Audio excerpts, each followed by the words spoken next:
Guys, today we're going to be installing a Sony Android Auto and Apple CarPlay head unit. That's the model number there. Not going to say the whole thing because it's kind of a mouthful. But yeah, what we're going to need is Aero Pro harness. This is for Sony. Currently I've got a Pioneer one, which I have to change over some of the reverse gear wiring for the reverse camera I've installed, and a handbrake. We have to switch that over. And also we're gonna just need a screwdriver. Some of my dash is already apart, so it shouldn't be that hard to take apart. But yeah, we've got that, and we got some terminals which we're gonna make some bullet connectors. Because if we go back here and open this up quickly, we can see there's some bullet connectors here which we're gonna have to connect to our reverse gear and our parking brakes. So let's get into it. I'm pretty sure it's really common, but before starting on anything electrical, you want to disconnect the negative terminal. That's just here. So all we're going to do is just slightly unwind it. We've got an isolator, but you obviously want to, I just took a picture, you want to disconnect the terminal altogether if you don't have an isolator. But for us, it's a very simple process. Let's make sure that has disconnected the circuit, and you can go right to starting your install. So what we're going to do first is carefully pry the just the fascia here. Now this is very easy to do with this one. You just have to be very careful. I do have trim tools, but I'm just going to be very careful not to break anything. So once these pop out, it just pretty much comes out. So the left one just has to be done, and that's it. So now we can get to the wiring, and more importantly, we can get to the screws on the right and the left side. So we're going to remove this old head unit that I just put in temporarily. I did have a Pioneer in, but I sold it, so I just put this in for now. Anyway, we're going to take this crappy single DIN radio, factory Subaru radio out, and we're going to put our new Android Auto in once we figure out this mess of wiring which we have to unravel. This is really, I just added my flash on, which is a really cool feature on this phone. Really good tip, get a really good magnetic screwdriver, because if you're like me, your screw just dropped in there, and I just got this crappy Bunnings one. Yeah, I'm gonna have to undo the whole dash here now to get to that. But once we get it, we're gonna get the rest of the screws out with the dash apart, so we can quickly take any screws that fall into the unknown. Yeah, that is really a bad start to the video, but we will get back on track shortly. Now, if you don't want to go through what I just did, obviously you do not want to go through all this. Look, that is the whole dash. You can't see it back there, but that's the whole dash taken apart because of a stupid screw, because of a stupid screwdriver that not being magnetic. It was just this last one here. If I can maybe do a little zoom in, that screw there just completely fell out and went down into the abyss there. Just make sure you have a magnetic screwdriver. Anyway, we're going to get back to it now. So what you want to do is you want to disconnect this little ground cable. You want to disconnect the factory wiring as well as the antenna, I should say. You can kind of zoom out there, pull it out, maybe put something over it, and probably shouldn't be on the shifter, but yeah, just try to disconnect it. Once you do that, you can kind of get into it. Your wiring shouldn't look as bad as mine, but yeah, we'll see how we go. So this is the original adapter that goes to the Subaru, the plug and play. As you can see, we've wired our head, we've wired a hardwired camera, the reverse camera I should say, as well as the dash cam up here. If you can see it, we've hardwired all that. It's just going to this loom. But what we have to change is the Pioneer loom. As you can see, it's currently got that purple cable, which is the reverse gear. If I can get a little zoom in, we're just going to change a bit. This reverse one there, that is going to the reverse light at the back of the vehicle. We've got to chop that off and basically connect it to a bullet connector just like this, so it will connect to the new loom. So we've got to cut that, as well as, if you can see, I've got to definitely make sure, but there's a blue cable here which is either for the remote wire or for something else. So once you find that out, yours should be two bullet connectors, and if you've got a reverse camera, that is. If not, just a remote amp wire, and that should be it. So as you can see, we've just cut off this green little one that isn't focusing because my camera is annoying. My iPhone, or my Android phone, that's a handbrake cable. And this other purple one, that is our reverse gear for the reverse camera to activate when we go into reverse, and it's activated by the reverse lights. So we just cut this off. All we have to do is rewire it to that, add a bullet connector. And you might be saying, where's your amp wire? Well, what we've done is we've just wired that into the other Subaru harness, still the plug-in play, but we've just done it to the accessory, so we just only have to worry about 2 cables here to do. That's the Piney one, which I can't return now because I've kind of cut into it, but it is what it is. We'll continue wiring it up and getting this booted. So what we're going to use here are the female bullet connectors.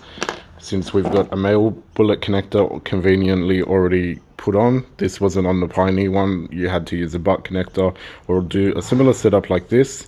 So what we're going to do is we're going to add a termination to the parking brake and reverse gear, and it should just go back in, and we can connect it up. And it's easy if you want to disconnect this specific loom. We can't do the other one because we've got the reverse camera and all the other stuff connected to it, and your setup might be different, so it might not be applicable. You might be able to disconnect the whole thing, but this will be disconnectable, so if that's even a word, don't I think I'm just making up stuff here, but yeah, we'll do that and get these terminations on, and we should be ready to power it up.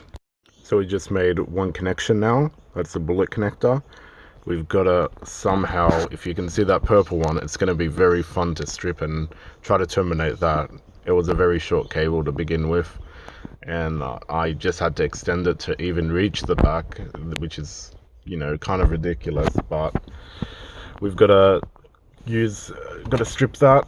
Make sure you have a cable stripper, especially for things that you really don't want to stuff up. You want to get a cable stripper, because if it's like one of those, you really want to make sure you do it once and do it right. So we're going to strip that one, and then we should be able to connect and boot it up once we install it in the brackets. Okay, so now we have officially terminated both connections and connected them bullet to bullet, which is a really kind of factory install if you don't look at all that.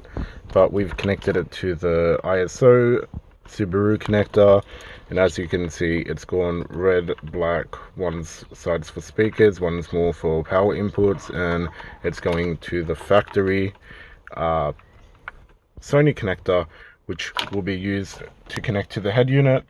We will have to take a bit of the upper trim off, but for now we'll go to disassembling the factory one from the bracket and putting the new Piney one in. I'm going to begin disassembling it.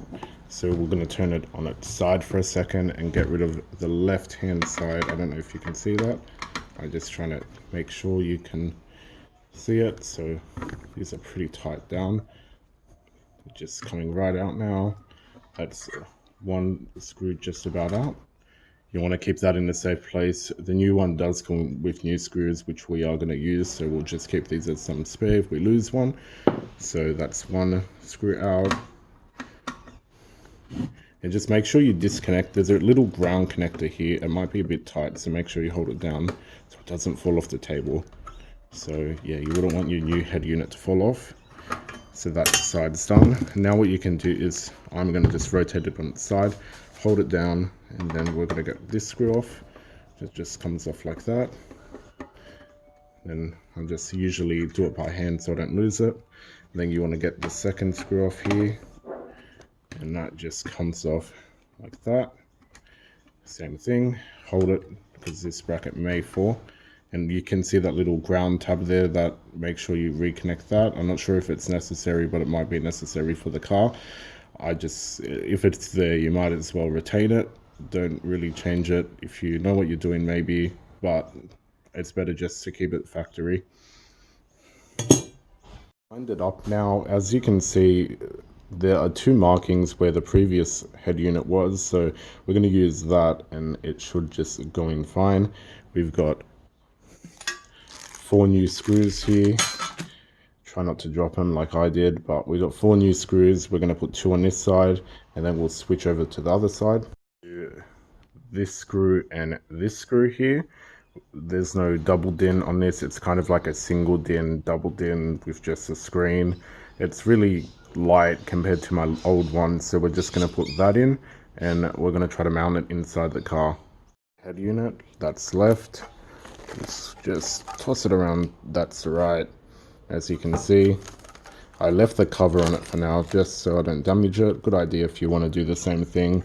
And as you can see at the back of the unit, we've got that USB cable for the Android Auto where you're going to have to route. It's specific for every vehicle, but I'll show you where I route it when I do mine and we'll get into it.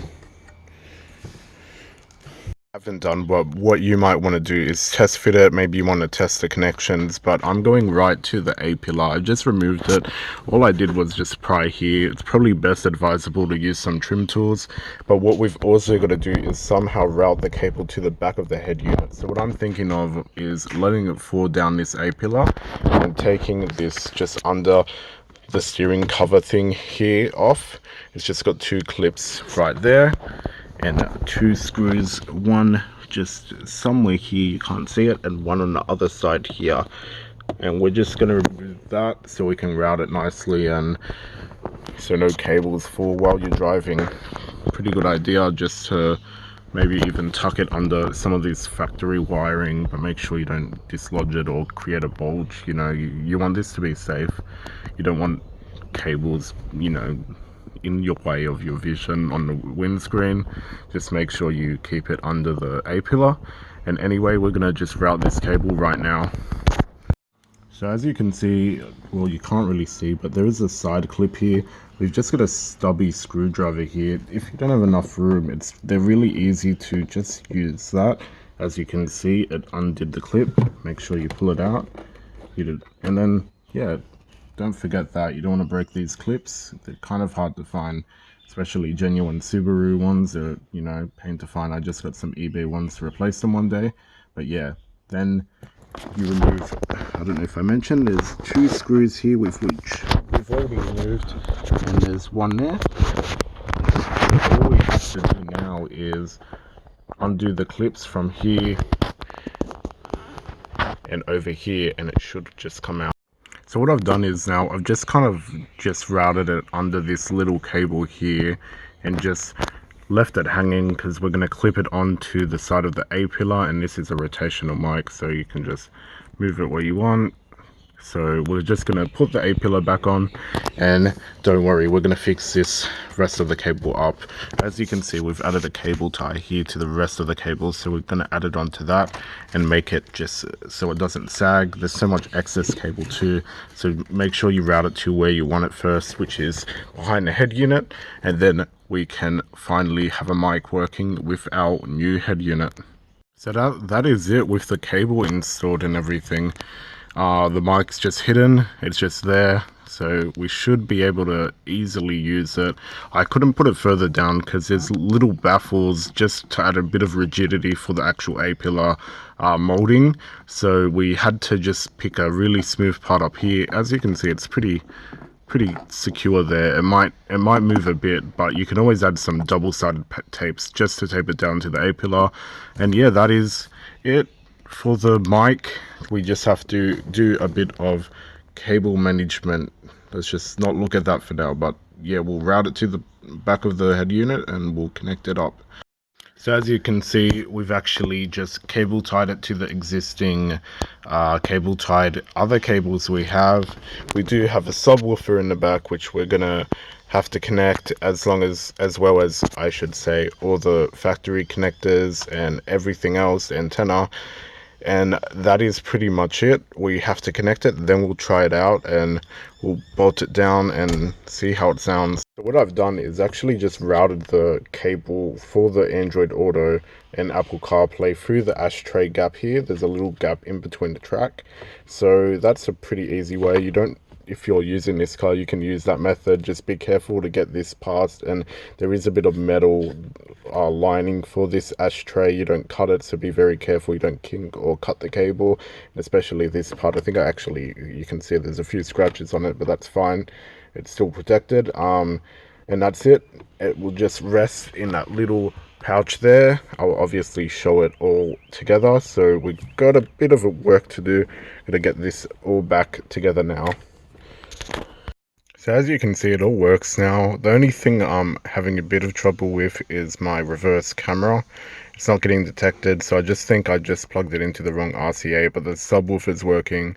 I might just need to take it out, but apart from that, that is pretty much how you install it. As you can see, it's got a bit of, you might want to get a shorter cable. I could have hidden that a bit better, but it's a pretty successful install. There's always going to be a bit of tweaking. I just wanted to make it look nice for the video, but if you did enjoy it, be sure to like it. If you didn't, dislike it, and I'll see you in the next one. And maybe we'll show you some reverse camera at the end if I remember to fix it. Okay, see you, bye. Here's some footage of the reverse camera, which I've just included. It seems to be alright as soon as you don't start the car, but something we'll be working on in the next video is when you start it. As you can see, the car started, and we go right into reverse. It's really hard to tell, but there's sometimes some fragmenting. I think you can just see right in the left here. There's some fragmenting, so we've got a DC noise filter, which we're going to install to kind of, maintain the ride voltage so it doesn't fluctuate, because we do have a lot of things hooked up, the dash cam and all things like that. So we're going to really try to rectify that issue. But as for now, we've got a LED install next, so hope you enjoy that, and see you in the next one after.